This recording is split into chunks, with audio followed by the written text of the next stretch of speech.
Good evening to all. നമ്മൾ ഇന്ന് ഈ വീഡിയോയിൽ ഡിസ്കസ് ചെയ്യുന്നത് +2 ഫിസിക്സ് ടെക്സ്റ്റ് ബുക്കിലെ 4ാമത്തെ ചാപ്റ്ററായ മൂവിങ് ചാർജസ് ആൻഡ് മാഗ്നറ്റിസം എന്നതിലെ 2ാമത്തെ എക്സർസൈസ് ക്വസ്റ്റ്യൻ ആണ്. ക്വസ്റ്റ്യൻ ഇതാണ്: 4.2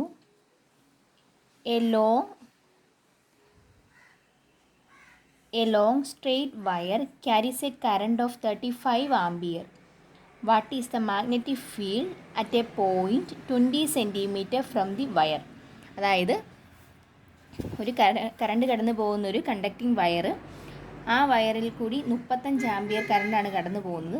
അങ്ങനെയാണെങ്കിൽ ആ വയറിൽ നിന്നും 20 സെൻറ്റിമീറ്റർ മാറിയുള്ള ഒരു പോയിന്റിലെ മാഗ്നറ്റിക് ഫീൽഡാണ് ചോദിച്ചിരിക്കുന്നത്. നമുക്ക് നോക്കാം എങ്ങനെയാണെന്ന്. അതായത് ഒരു സ്ട്രെയിറ്റ് വയറാണെന്ന് പറഞ്ഞു, അതിലൂടെ കറണ്ട് കടന്നു പോകുന്നു I.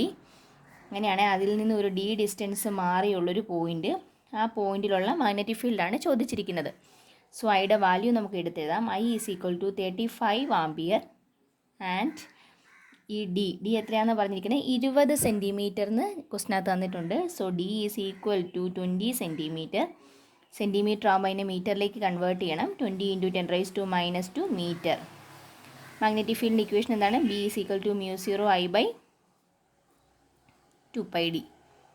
സോ μ0യുടെ വാല്യൂ 4π × 10⁻⁷ × 35 ഡിവൈഡഡ് ബൈ 2π × 20 × 10⁻². പൈയും പൈയും ക്യാൻസലായിപ്പോയി. 4ഉം 2ഉം കൂടെ കട്ട് ചെയ്ത് 2, ഈ 2ഉം 20യും കൂടെ പോയി 10. അപ്പോൾ എന്ത് വന്നു? 35 × 10⁻⁷ ഡിവൈഡഡ് ബൈ, ഇവിടെ എന്തുണ്ട്?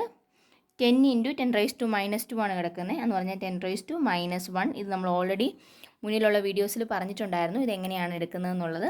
A⁻m × A⁻n എന്നുള്ള ഇക്വേഷൻ വെച്ചിട്ടാണ് ചെയ്യേണ്ടത്. ഇനി ഈ 10⁻⁻1 മുകളിലേക്ക് വരുമ്പോൾ 35 × 10⁻⁷ × 10⁻²+1 which is equal to 35 × 10⁻⁶ Tesla.